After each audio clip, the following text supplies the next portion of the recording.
permisi Pak Ustadz, berarti harta itu bukan bukan hanya materi, bukan hanya uang, berarti harta itu termasuk pikiran, badan, tangan, kaki kita semua Pak Emang Ustadz? kamu dapat uang itu dari mana? Dari minta gini nggak ngomong aja begini aja udah hartanya tangan itu. Wah, Emang kamu dapat uang dari mana? Kamu kerja kantoran, kamu ada rapat yang kamu gunain apa? Tuh, otak, apalagi kalau rapat, mulut, apalagi mata, telinga, tangan. Itu- Apa itu? Harta bukan itu. Itu harta. astagfirullah. Tapi kalau harta itu digunakan untuk jalan yang tidak baik, itu tetap bertanggung jawab nantinya di akhirat. Itu harta sebenarnya. Wah. Harta awal. Kamu itu pergi ke kantor, naik kendaraan, mau ojek kayak mau apa, itu tetap harta itu ojek. Dari mana? Dari uangmu dari mana? Sama itu harta. Oh, Cuma orang aja yang tidak mau mengakui bahwa tubuhnya inilah adalah harta yang dititipkan oleh Allah Ta'ala. berarti manusia itu sebenarnya milik Allah. Jadinya gitu Pak Ustadz. Memang milik siapa? Astagfirullah. Milik istri, milik suami, milik siapa? Milik siapa? Milik Allah semuanya. Makanya kalau mendapatkan sesuatu itu selain hamdalah, inna lillahi wa inna ilaihi rajiun, itu lebih tepat sebenarnya. Nah, orang jarang sekali paham. Dia ke kantor, dia melakukan pekerjaan, dia dapat jabatan, dia dapat rezeki, berlimpah, tidak berlimpah, cukupan, semuanya itu dari Allah Ta'ala. Semuanya, jalan yang dia dapatkan dengan baik, jalan yang dia dapatkan sehingga menjadikan rezeki bagi dia bisa punya rumah, dia bisa punya kendaraan mobil, dia bisa punya ini, dia bisa nyenengin istri, itu dari siapa? Itu semuanya dari Allah Ta'ala. Masih untung dia masih mau bayar zakat mal. Kalau yang namanya sedekah itu kan kalau bisa sedikit tapi ikhlas, jangan. Kalau memang punya harta banyak, kalau bisa banyak tapi ikhlas, belajar ikhlas. Dan kalau sudah banyak, belajar untuk tidak riya, ujub dan sebagainya. Itu harus belajar dari situ. Karena itu susah sekali. Kamu diberi ilmu pengetahuan, atau teman-teman beriman semuanya diberi ilmu pengetahuan sama Allah Ta'ala. Itu kalau mengungkapkan suatu ilmu ke umum, apakah itu ada betul-betul memberikan pengertian pada umum agar itu manfaat, atau menjadikan umum itu saling bentrok? Ini banyak loh ilmu-ilmu yang begitu. Politik-politik begitu itu banyak sekali sehingga bentrok, sehingga grup yang ini tidak suka dengan grup yang ini. Begitu-begitu itu. Apakah ilmu itu manfaat di jalan Allah? Enggak. Kalau saya bilang enggak. Ilmu itu enggak manfaat. Ilmu itu hanya untuk dunia aja. Tidak ada manfaatnya sama sekali di jalan Allah, enggak. Ya itulah saudara-saudara kita. Saya bilang saudara-saudara kita karena saya menyentuh mau di saudara-saudara kita. Banyak sekali yang dilakukan salah. Masalah politik yang dipikir itu kesalahan orang lain. Setiap hari pikirkan kesalahan orang lain. Sholat itu sudah bukan menghadap pada Allah Ta'ala, bukan menyerahkan pada Allah. Sholat itu sudah dipikir kayak orang makan yang gak ada artinya. Yang penting sholat, yang penting sholat. Tidak ada faktor yang lain-lain. Padahal sholat itu kalau kita kerjakan, kita itu harus bisa menjaga tidak berbuat keji dan mungkar sebenarnya. Harusnya seperti itu. Tetapi kenyataannya enggak. Banyak itu orang yang sholat, dia Jumatan, dia ngaji, dia ada taklim. Ya korupsi aja masih ada. Banyak. Yang kepegang KPK itu ya tetap tertib ya sholatnya. Yang nggak kepegang banyak masih. Banyak. Kalau ada pekerjaan di pekerjaan bangunan, itu kalau memang atau jalan, itu memang banyak yang jujur apa nggak jujur itu kan ketahuan. Yang nggak jujur baru ketahuan KPK. Tapi kan satu di antara berapa puluh tahun dia nggak ada yang megang. Kan gitu. Tapi itu masih ditutupi aja sama Allah Ta'ala. Tapi ditutupi Allah Ta'ala itu bukan kemenangan seseorang kalau dia itu tidak ditahan. Bukan. Ditutupi oleh Allah Ta'ala itu berarti dia itu juga dilulu. Itu namanya istijrat. Walaupun dia sholat. Saya mau tanya sama kamu deh. Ada atasan-atasan kamu yang sholatnya tertib? Ada. Dia juga menggunakan seperti itu, mamanya ya efisiensi kayak apa kayak itu. Kayak itu sholat dia. Kamu sholat jelas. Tapi kan apa yang dia kerjakan dengan gajinya? Bisakah dengan gajinya itu bisa membuat rumah dengan harga miliaran, bahkan puluhan miliar, punya tanah hektar-hektaran seperti itu? Emang dari mana? Saya nggak curiga, enggak, cuma ya berpikir yang normal aja lah. Gaji anggota DPR itu berapa? Gaji pegawai BUMN itu berapa? Berapa tahun dia bisa begini? Oh, belum yang jajaran GM umumnya, belum jajaran direksi. Yang baru kapro aja udah mobilnya itu baru, rumah aja dia bangun lagi. Udahlah. Yang begitu, itu bangga. Nanti dia bilang ini rezeki anak soleh. Anak soleh mana? Anak soleh nggak seperti itu. Nah, ini yang harus kita kerjakan. Semua jari-jari tubuh kita itu milik Allah. Ini harta ini sebenarnya. Astagfirullah. Dia belanjakan untuk mana? Aduh. Itu ada tulangan, itu 40 tulangan untuk kolom. Dia tangannya menulis 10. Jadi 30 tulangannya dipasang. Ini harta ini untuk apa ini? Akhirnya ini menulis untuk mencuri. Masya Allah. Dan itu nanti dia dapat bonus. Sudah mencuri, dia dapat bonus. Dan dia katakan itu harta. Dapatnya bonus itu rezeki anak soleh. Dari mana dapat? Emang Allah mau mengatakan dia anak soleh dengan seperti itu? Saya berani bilang, enggak, salah yang seperti itu. Jangan merasa diri kita itu soleh. Betul.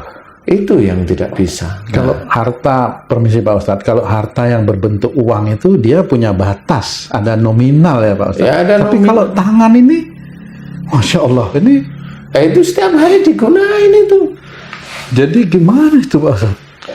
Yang mana yang dimaksud dengan kalimat dalam ayat tersebut? Keseluruhan ini Iya seluruhnya, harta. iya harta. Besok itu kan di akhirat itu jelas dalam surat Yasin diceritakan bahwa besok itu mulut itu dikunci, tangan dan kaki menjadi saksi. Itu kan gambaran sebenarnya.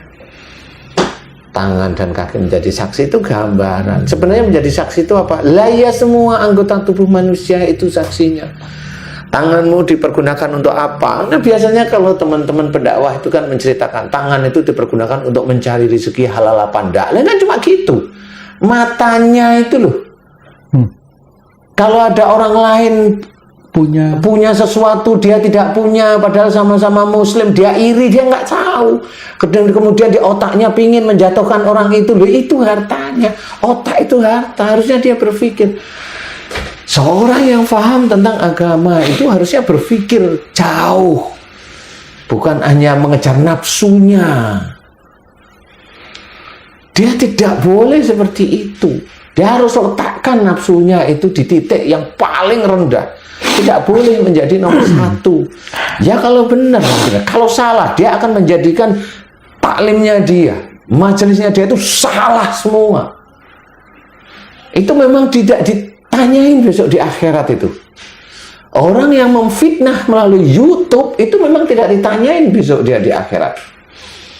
Orang yang mengakui benar kebenaran dari personal itu nggak ditanyain dia di akhirat, ditanyain sama Allah Ta'ala. Dia bisa menang di dunia untuk merontokkan saudaranya dia. Benar dia menang di dunia. Walaupun saya tetap bilang enggak, dia nggak menang. Menurut saya, aduh, dia tidak menang. Tapi dia baru diberi istijrat oleh Allah Ta'ala. Kelihatan menang di dunia, tetapi enggak. Enggak. Karena mamanya sekelas dia itu orangnya itu tahu agama itu, enggak. Otaknya dia tidak pakai benar-benar. Nah ini harus berpikir, apalagi manusia biasa. Saya nggak menyalahkan, ini memang ini kan YouTube memang untuk kita-kita yang mau lebih dekat pada Allah Ta'ala. Ya. Pejabat ngurusin negara, ya saya tahu ngurusin negara. Tapi apa yang dia lakukan itu juga sama. Harta yang dia punya itu untuk apa?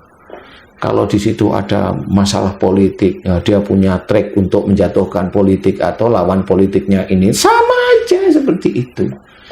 Dia sudah apa yang dia kerjakan itu belum tentu benar di hadapan Allah Ta'ala, baik dan benar belum tentu.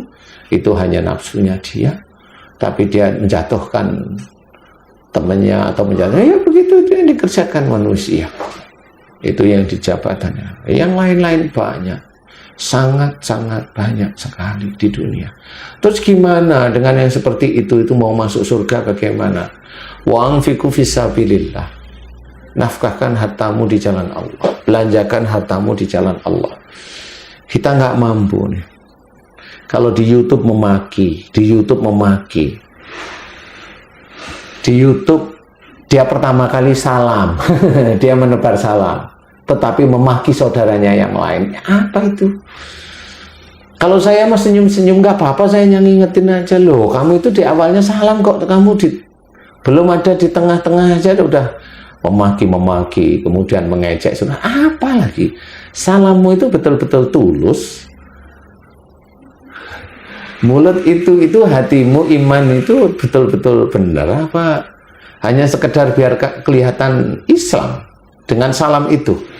Emang malaikat dan Allah itu bisa tertipu dengan salam seperti itu? Ya enggak. Allah itu mengajarkan kalau kita menafkahkan harta kita, membantu, memberikan sedekah kepada orang lain, jangan sampai mulut kita itu berkata itu menyakiti hati orang yang kita beri sedekah. Itu udah tanda dari Allah Ta'ala, berarti bahwa kita kalau kita menebarkan salam, jangan sampai mulut berikutnya ini atau pekerjaan berikutnya itu melanggar yang kita kerjakan. Itu cara-cara Allah itu memberikannya seperti itu. Tetapi kenyataannya enggak, jarang yang seperti itu. Walaupun ada orang-orang yang baik itu ada tetap. Tetapi faham enggak sebenarnya?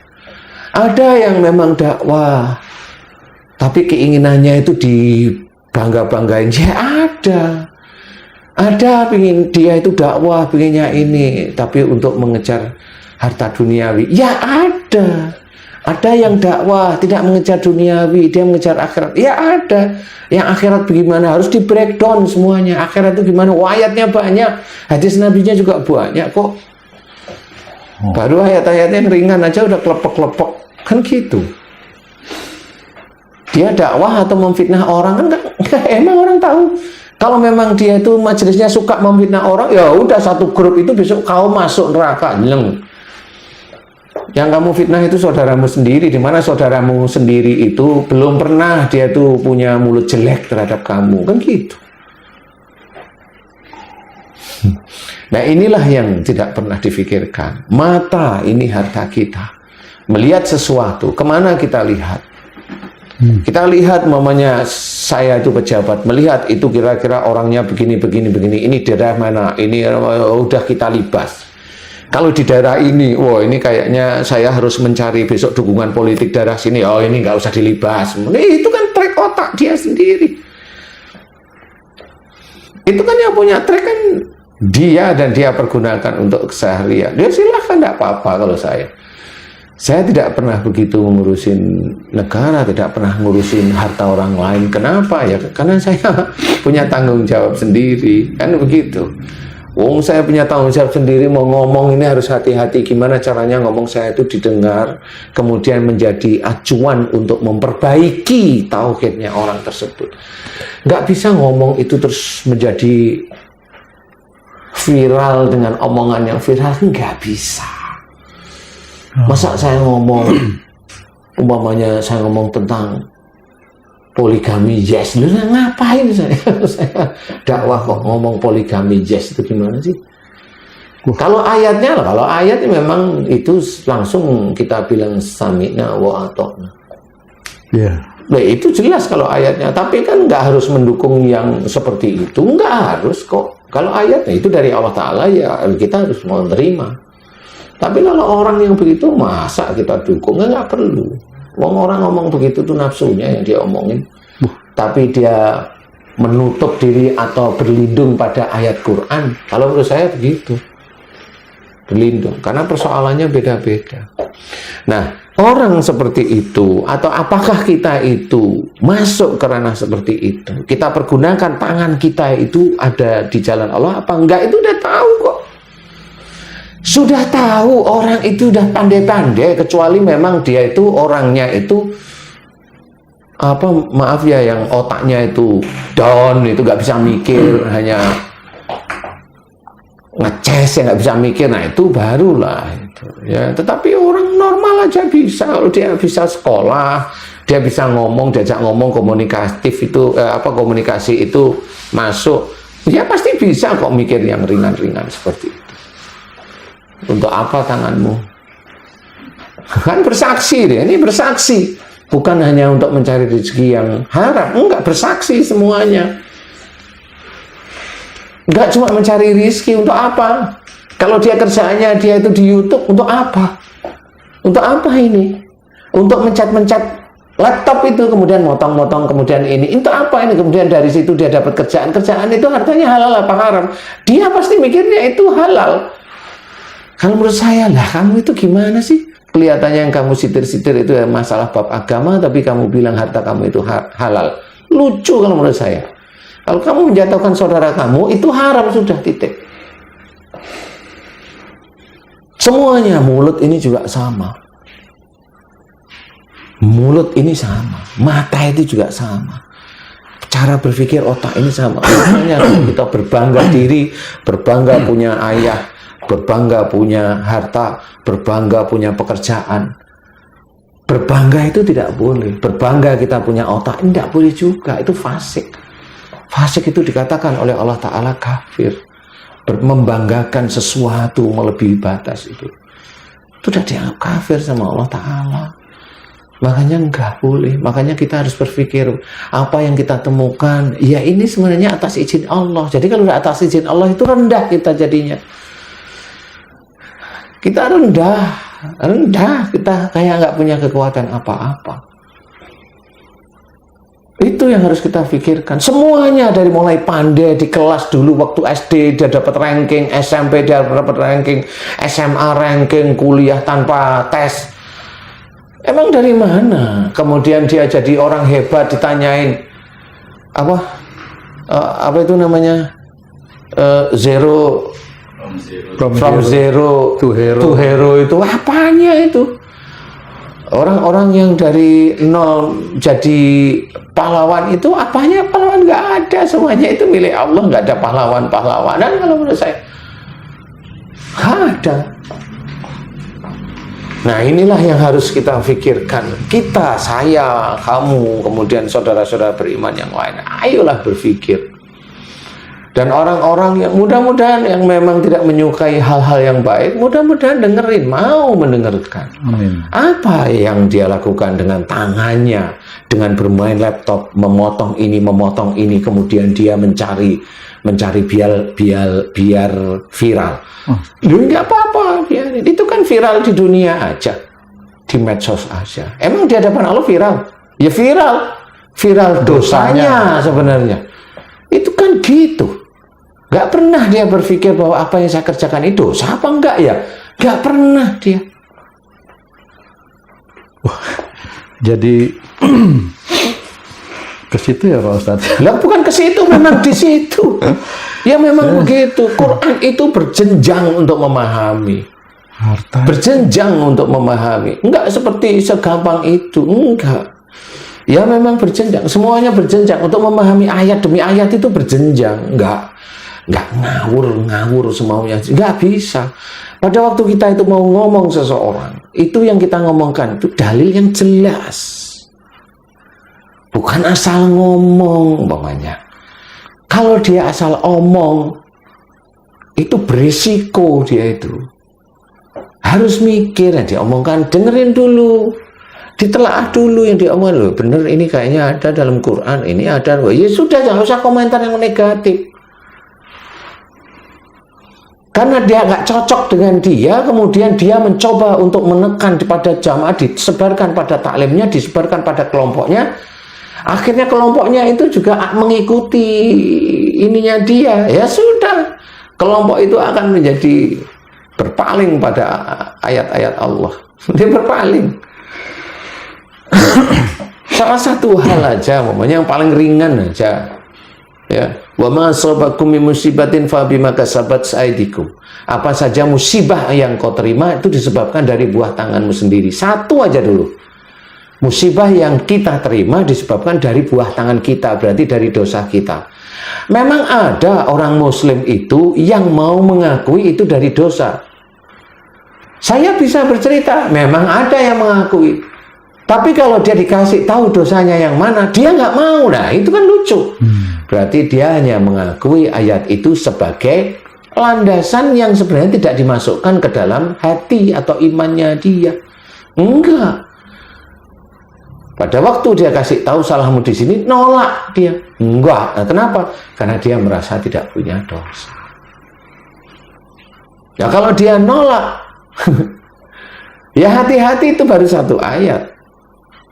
Atiullaha wa rasul. Taatlah pada Allah dan Rasul. Taat pada Allah berarti menjalankan perintah Allah yang ada dalam Quran. Dan taat pada Rasul menjalankan sunnah Rasulullah. Tapi belakangnya, kalimat belakangnya, fa in tawallau, jika engkau berpaling. Kalau berpaling, ini ayat ini untuk yang muslim. Bagaimana itu Pak Ustaz? Berarti dia tidak mau menerima satu ayat, dua ayat, Kafir. tiga ayat. Iya. Fa innallaha la yuhibbul kafirin. Allah menceritakan di situ. Maka sesungguhnya Allah tidak menyukai orang-orang yang kafir. Di situ dijelaskan, itu Allah yang menceritakan. Kalau orang Islam tidak mau menerima satu ayat, dia tidak mau untuk belajar, loh itu Allah yang berkata, bukan saya. Saya hanya mengingatkan aja. Allah yang berkata. Kok jadi ngeri ya Pak Ustaz? Lah memang ngeri, masuk surga itu ngeri, susah. Bukan masuk surga itu gampang. Yang masuk surga gampang itu kan penelaahan ilmunya ya belum dalam sehingga dengan sholat itu masuk surga. Iya, saya jawab iya, tapi yang mana? Bahwa Allah itu menerima taubat itu terhadap orang yang diinginkan oleh Allah Ta'ala. Memang kita tahu yang diinginkan Allah itu yang bagaimana. Yang diinginkan oleh Allah Ta'ala itu ya yang taat itu. Makanya diceritakan, inna akramakum indallahi atqakum. Sesungguhnya orang yang mulia di hadapan Allah adalah orang yang takwa. Nah itu sudah jelas takwa. Takwa itu tidak melihat bangsa. Enggak melihat bangsa. Enggak Arab, enggak Mesir, enggak Turki, enggak Palestina, enggak Indonesia. Enggak. Orang takwa itu takwa intinya. Enggak bangsa. Enggak.